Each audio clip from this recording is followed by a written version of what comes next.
All right. So, welcome back to the platform of Biological Code. আমি মোহাম্মদ সালাউদ্দিন তোমাদের zoology mentor and this is your own তৈয়ারি batch for NEET 2026. তো আজকে আমরা neural control and coordination এই চ্যাপ্টারের lecture 8 করব। তো তোমরা অলরেডি থাম্বনেল দেখে বুঝতে পেরে গেছো যে আজকের আমাদের টপিক হচ্ছে ব্রেন। তো ব্রেন সম্বন্ধে আমরা আজকে পড়ব। তো ডিড ইউ নো ব্রেন হচ্ছে আমাদের শরীরের এমন একটা অর্গ্যান যেটা আমাদের কি হয়, একটা যখন সন্তান তার মায়ের গর্ভে থাকে তখন সব থেকে প্রথমে ব্রেনের কিন্তু গ্রোথ শুরু হয়। প্রথম ব্রেন কিন্তু তৈরি হওয়া শুরু হয় ফার্স্ট অর্গান হিসেবে, তারপরে ব্রেনের পর বাকি সমস্ত অর্গান তৈরি হওয়া শুরু হয়। ব্রেন দেখো সব থেকে প্রথম কিন্তু স্টার্ট হচ্ছে তৈরি হওয়া, কিন্তু ব্রেনের যে ডেভেলপমেন্ট, ব্রেনের যে গ্রোথ, সেটা কিন্তু একটা বাচ্চার জন্ম হওয়ার পরও কিন্তু হয় না। সমস্ত অর্গান কমপ্লিট হয়ে যায় কিন্তু ব্রেনের গ্রোথ, ব্রেনের ডেভেলপমেন্ট কিন্তু তখনও সম্পূর্ণ হয় না। ক্লিয়ার? তো একটা মানুষের যে ব্রেন সেটা কিন্তু 18 বছর পর্যন্ত, 18 বা 19, তো এই বয়স পর্যন্ত কিন্তু তার ব্রেন কিন্তু ডেভেলপমেন্ট হয়। তো এই টাইমটা ভালোভাবে তোমরা ইউজ করো, ভালো কাজে ভালো হ্যাবিটে তোমরা ব্যয় করো। ক্লিয়ার?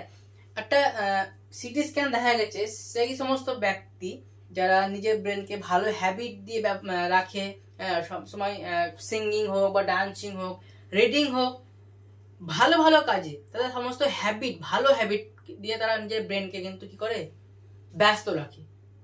তো তাদের যে ব্রেনের স্ট্রাকচার সেটা সম্পূর্ণ ডিফারেন্স কাদের থেকে, যারা সেই সমস্ত মানুষজন যারা নিজের ব্রেনকে একদমই ইউজ করে না, একদম মানে ব্রেনকে ব্যবহার করা ছেড়ে দিয়েছে, সেই সমস্ত মানুষের সঙ্গে ওই সমস্ত মানুষের ব্রেনের স্ট্রাকচারে কিন্তু অনেক ডিফারেন্স দেখা গেছে। তো এখনো টাইম আছে ব্রেনটাকে হেলদি হ্যাবিট দিয়ে ব্যস্ত রাখো। তো আমরা প্রথমে আজকে ব্রেনের প্রোটেকশন করবো। প্রত্যেক অর্গানের একটা কি থাকে, প্রোটেকশন থাকে। যেমন আমরা যদি দেখি আমাদের ফুসফুস, তার মধ্যে ফ্লোরা থাকে। ক্লিয়ার? তো এরকম করে আরো যে সমস্ত অর্গান গুলো আছে তাদের প্রত্যেকে কিন্তু একটা করে প্রোটেকশন থাকে, যাতে কি হয় ওই অর্গানটা কোনোভাবে ক্ষতিগ্রস্ত না হয়। তো ব্রেনেরও কি আছে, এরকম প্রোটেকশন আছে। ব্রেনের প্রোটেকশন কি কি? এর কিন্তু দুই ধরনের প্রোটেকশন হয়। একটা হচ্ছে ব্রেন বক্স, যাকে আমরা কি বলছি, স্কাল। মানে আমাদের যে আমরা যদি চুলটাকে হটিয়ে দিই, দেন চামড়াটাকে আমরা যদি হটিয়ে দিই ব্রেনের, তো মানে আমরা কি দেখতে পাবো, আমাদের মাথার একটা স্কাল দেখতে পাবো। তো ওই স্কালটা, একে বলা হয় ব্রেন বক্স। আমরা লোকোমোশন এবং মুভমেন্ট যখন স্টার্ট করব তখন ওখানে গিয়ে আরো ভালোভাবে বুঝতে পারবো যে ব্রেন বক্স জিনিসটা কি। ক্লিয়ার? দেন আরেকটা প্রোটেকশন, যখন আমরা ব্রেন বক্সকেও হটিয়ে দেব তারপরে দেখতে পাবো আমরা কিছু মেমব্রেন দেখতে পাবো, যারা কি করছে, ব্রেনটাকে প্রোটেক্ট করছে। এই মেমব্রেন গুলোকে বলা হয় মেনিনজেস। কি বলা হচ্ছে? মেনিনজেস। ক্লিয়ার? এই মেনিনজেস হচ্ছে 3 টাইপের। কটা হচ্ছে? 3 ধরনের। প্রথমত হচ্ছে dura matter, not meter, is matter. তো dura matter, arachnoid, and last is pia matter. Dura matter কি? এটা হচ্ছে আমাদের ব্রেনের সবথেকে যে আউটার লেয়ার, মেনিনজেসের মধ্যে সবথেকে আউটার লেয়ার হচ্ছে ডিউরা ম্যাটার। দেন তারপরে হচ্ছে আমাদের মানে এটা হচ্ছে মিডল লেয়ার অ্যারাকনয়েড, এবং সবথেকে ইনার লেয়ার যেটা আমাদের ব্রেনের কন্ট্যাক্টে থাকে, ব্রেনের সঙ্গে টাচ হয়ে থাকে, সেটা হচ্ছে পায়া ম্যাটার। তাহলে যদি অ্যারেঞ্জমেন্ট দেয় যে ব্রেনের বাইরে থেকে ভিতরের লেয়ারের অ্যারেঞ্জমেন্ট, তাহলে তোমরা কি মনে রাখবা? ড্যাপ মনে রাখবা। ড্যাপ, ড্যাপ মানে হচ্ছে আউটার টু ইনার, আর যদি বলে ইনার টু আউটার তাহলে প্যাড। ঠিক আছে, এটা মনে রাখবা, ড্যাপ আর প্যাড। বা ড্যাপটাকে মনে রাখবা, তাহলে এটাকে উল্টে দিলে প্যাড হয়ে যাবে, তখন সেটা কি হবে, ইনার থেকে আউটার। তাহলে প্যাড হচ্ছে কি ইনার টু আউটার, আর ড্যাপ মানে হচ্ছে আউটার টু ইনার। ঠিক আছে? এবং এর যে অ্যারেঞ্জমেন্ট এটা কিন্তু দেয় তাহলে কিন্তু আমাদেরকে এটা একটা নাম্বার আমরা পেয়ে গেলাম, এটা মনে রাখবা, এটা কিন্তু মনে রাখতে হবে অ্যারেঞ্জমেন্টটা। তাহলে দেখা যাক যেটা ব্রেনের মধ্যে কেমন করে থাকে। তো এখানে আমরা একটা রাফ একটা ব্রেনের পিকচার এখানে আমরা কিন্তু আঁকবো। রাফ একটা ব্রেনের আমরা এখানে একটা পিকচার আঁকি।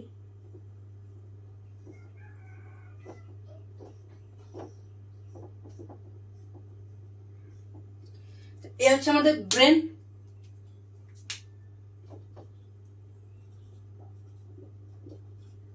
ক্লিয়ার? এবং এই যে চলে গেছে এটা হচ্ছে একটা ব্রেনের এক্সটেনশন স্পাইনাল কর্ড। তো আমরা প্রথমে আজকে ব্রেন সম্বন্ধে কথা বলি। তো সব থেকে কি বললাম, ইনার লেয়ার হচ্ছে পায়া ম্যাটার। তাহলে ব্রেনের পরেই থাকবে কি আমাদের পায়া ম্যাটার। তাহলে এই লেয়ারটা হচ্ছে আমাদের পায়া ম্যাটার। তো পায়া ম্যাটার দেখো কি হচ্ছে, প্রথম বৈশিষ্ট্য যদি দেখি আমরা, এটা হচ্ছে ইনার লেয়ার। তারপরে এই ব্রেনের কন্ট্যাক্টে থাকে, এই হচ্ছে দুটো বৈশিষ্ট্য। পায়া ম্যাটারের পর কি থাকছে, এরকম একটা গ্যাপ থাকে, এরকম করে একটা গ্যাপ কিন্তু আমরা দেখতে পাবো। এবং তারপরে শুরু হয় আমাদের কি অ্যারাকোনয়েড ম্যাটার। এই লেয়ারটা একটু ওয়েভ হয়, কারণ যেমন স্পাইডারম্যান যেমন এই করে না, ওয়েভ ছুড়ে জাল, তো ওরকম এটা হচ্ছে কেমন একটু ওয়েভ টাইপের, একটু জালক আকার। এটা হচ্ছে আমাদের কি অ্যারাকোনয়েড ম্যাটার। দেন এরপরে আবার একটা গ্যাপ থাকে,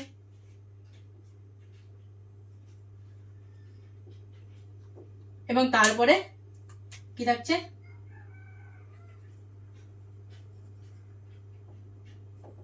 আমাদের ডিউরা ম্যাটার। ডিউরা মানে হচ্ছে একটু টাফ, এই লেয়ারটা একটু মানে শক্ত হয়, একটু কোলাজেনিয়াস টাইপের। ডিউরা মানে হচ্ছে দেখো ডিউরেবল। ক্লিয়ার? তো এটা হচ্ছে আমাদের ডিউরা ম্যাটার। তো প্রথমে হচ্ছে পায়া, দেন অ্যারাকোনয়েড, তারপরে হচ্ছে ডিউরা ম্যাটার। ভালো করে দেখো, একবার দেখে নাও।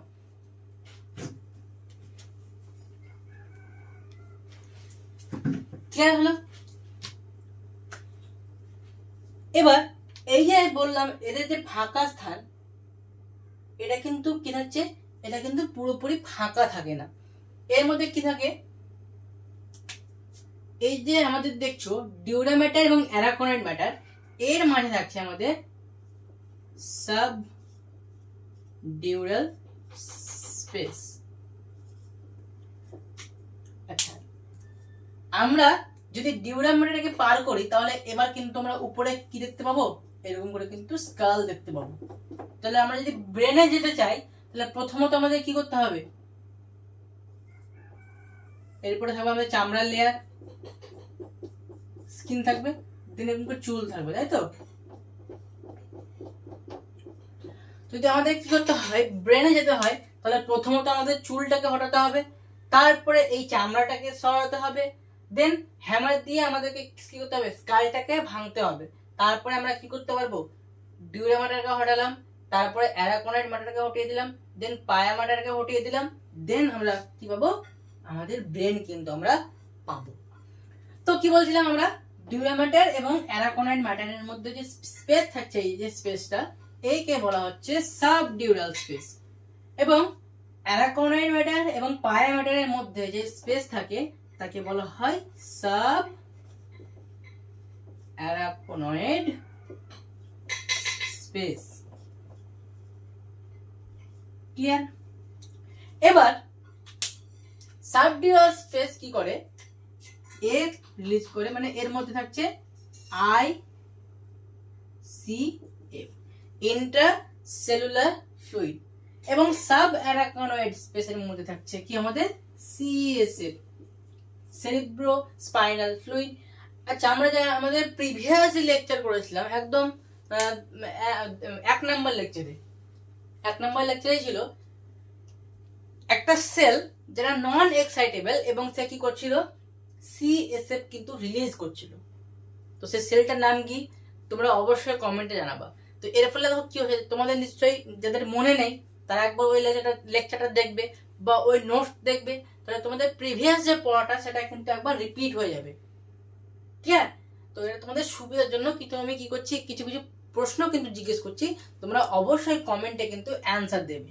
আর যারা ক্লাসটা করোনি তারা তো অবশ্যই করবে। জানি এই ব্রেন সম্বন্ধে প্রথমে পড়তে খুব মজা লাগবে, এক্সাইটিং লাগবে, কিন্তু ওই যে ক্লাসগুলো ওগুলো হচ্ছে একটা মানে কি বলবো, একটা ধারণা, ইন্ট্রোডাকশন। তো ওগুলো যদি না করো তো এই ক্লাসগুলো আমাদের বুঝতে কিন্তু প্রবলেম হবে। ক্লিয়ার? তো ওই ক্লাসগুলো করবে, দেন এটা করবে। দেখো, তো সিএসএফ কোন সেল রিলিজ করছে, সেলটার নাম কিন্তু অবশ্যই কমেন্ট বক্সে আমাকে জানাবা। তো এখানে আমরা দেখছি যে সাবডিউরাল স্পেস এর মধ্যে থাকছে আইসিএফ, এবং যে সাব অ্যারাকনয়েড স্পেস তার মধ্যে থাকছে সিএসএফ। তো এ হলো আমাদের একটু সিম্পল ধারণা প্রোটেকশন সম্বন্ধে। এবার আমরা একটু মানে এই যে তিনটে লেয়ার, সেই তিনটে লেয়ার সম্বন্ধেই শুধুমাত্র কথা বলবো।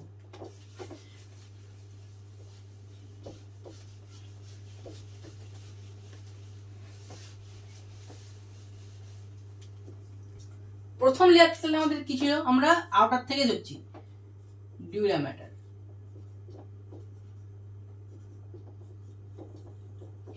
তো এ হচ্ছে আমাদের কি আউটার লেয়ার।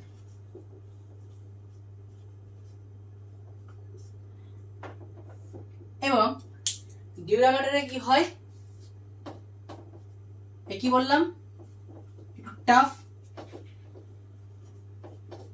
ডিউরা মানে হচ্ছে টাফ, এবং মেটার মানে হচ্ছে মাদার। মাদার মানে হচ্ছে কি হু প্রোটেক্ট।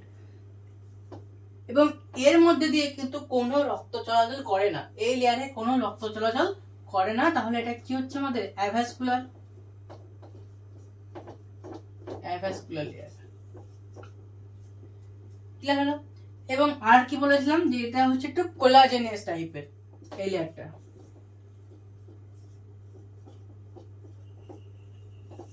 এই হচ্ছে এই তিনটে বৈশিষ্ট্য হচ্ছে এই লেয়ারটার বৈশিষ্ট্য।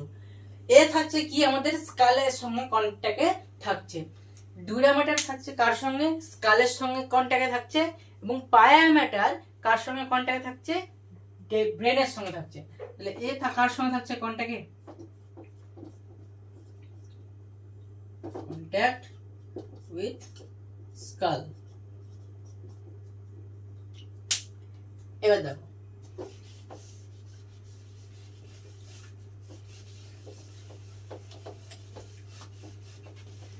Arachnoid matter.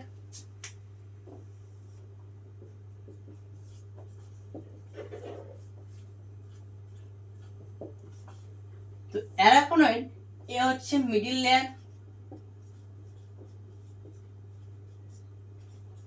এবং এ কি বললাম, একটু জালের মতো, ওয়েব। তো ওয়েব লাইক, জালক আকার। তারপরে অ্যারাকনয়েড ম্যাটারের পরে থাকছে আমাদের পায়া ম্যাটার।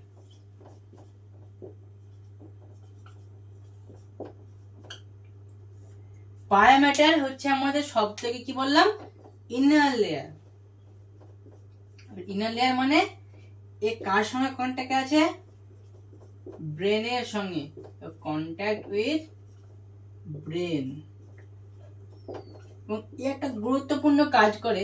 এ কি সিক্রেট করে, সিক্রেট সিএসএফ। তাহলে ওই যে আমরা সাব অ্যারাকনয়েড স্পেসের মধ্যে যে সিএসএফ দেখছিলাম, সেটা কে রিলিজ করছিল, সেটা রিলিজ করছিল আমাদের পায়া ম্যাটার। ক্লিয়ার? কিন্তু আমি তোমাদের জিজ্ঞেস করেছি কি, যে কোন নন এক্সাইটেবল সেল সিএসএফ রিলিজ করে। আমি একটা হিন্ট দিয়ে দিচ্ছি, বেশিরভাগ সেলের ক্ষেত্রে কি হয়, হয়তো ব্রাশ বর্ডার থাকে, না হলে কি থাকে, সিলিয়া থাকে। কিন্তু ওই সেলটা হচ্ছে এমন একটা সেল যার মধ্যে ব্রাশ বর্ডার এবং সিলিয়া দুটোই আছে। ক্লিয়ার? তো অবশ্যই ওই যে সেলের নাম সেটা কিন্তু আমাকে কমেন্ট বক্সে জানাবো। বোঝা গেল? আর কি করছে, এই লেয়ারটার মধ্যে কিন্তু রক্ত চলাচল করে, যার জন্য এ হচ্ছে কি ভ্যাসকুলার। বুঝতে পারা গেল? এ হচ্ছে আমাদের আজকের লেকচার। প্রোটেকশন দেখলাম আমরা ব্রেনের দুই ধরনের, স্কাল এবং একটা হচ্ছে মেনিনজেস। স্কাল তো হয়ে গেল, মেনিনজেস হচ্ছে তিন ধরনের, ডিউরা ম্যাটার, অ্যারাকনয়েড এবং পায়া ম্যাটার। ডিউরা হচ্ছে সব থেকে বাইরের, তারপরে মিডিল হচ্ছে অ্যারাকনয়েড এবং পায়া হচ্ছে সব থেকে ইনার লেয়ার। তো আগের দিনে চকলেট প্রবলেম দিয়েছিলাম, আশা করি প্রত্যেকে করেছো। ওটার অ্যান্সার হচ্ছে মাইলিন শীট। তো আজকে ওরকম একটা চকলেট প্রবলেম আমি দেব, তার জন্য ভিডিওটাকে একটু পজ করতে হবে। তো আশা করি এই যে ব্যাপারটা প্রোটেকশন, ব্রেনের প্রোটেকশন নিশ্চয়ই প্রত্যেকের কাছে ক্লিয়ার হয়েছে, নিশ্চয়ই প্রত্যেককে বোঝাতে পেরেছি। যদি কারো কোনো সমস্যা থাকে তো অবশ্যই ভিডিওর যে কমেন্ট বক্স তাতে কিন্তু জানাবা।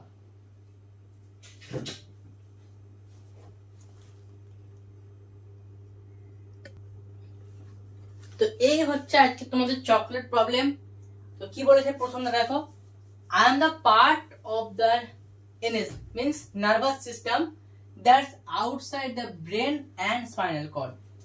I link the CNS to limbs, organs and sensory receptor, enabling voluntary and involuntary action.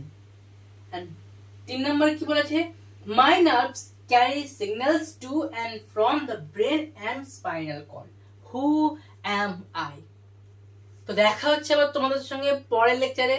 ততক্ষণ তোমরা এই যে প্রশ্নটা দিয়েছি তোমরা নিজেরা সলভ করবে, আর যদি সলভ করতে পারো তো নিজেরাই একটা চকলেট খেয়ে নেবে। ক্লিয়ার? তো যদি আজকের ভিডিও, আজকের ক্লাস তোমাদেরকে ভালো লাগলো, যদি বুঝতে পারলে আজকের ক্লাস দারুণ যদি এনজয় করেছো, তাহলে অবশ্যই ভিডিওটা লাইক দিয়ে কমেন্ট করে আমাকে আগ্রহ বাড়াবে, এবং অবশ্যই যে প্রশ্নটা তোমাদেরকে করলাম সেই প্রশ্নের অ্যান্সার কিন্তু কমেন্ট বক্সে দেবে। এবং যদি বায়োলজিক্যাল কোড এই চ্যানেলে ভিডিও তোমাদেরকে ভালো লাগছে, যদি তোমরা কিছু পাচ্ছ এই চ্যানেল থেকে, তো অবশ্যই চ্যানেলটাকে সাবস্ক্রাইব করে আমাদেরকে মোটিভেট করবে। কারণ তোমাদের এক একটা লাইক, এক একটা কমেন্ট, এক একটা সাবস্ক্রাইব মানে আমাদের জন্য মোটিভেশন। তো লাইক করে আমাদেরকে মোটিভেট করবে। ঠিক আছে, দেখা হচ্ছে আবার পরের লেকচারে।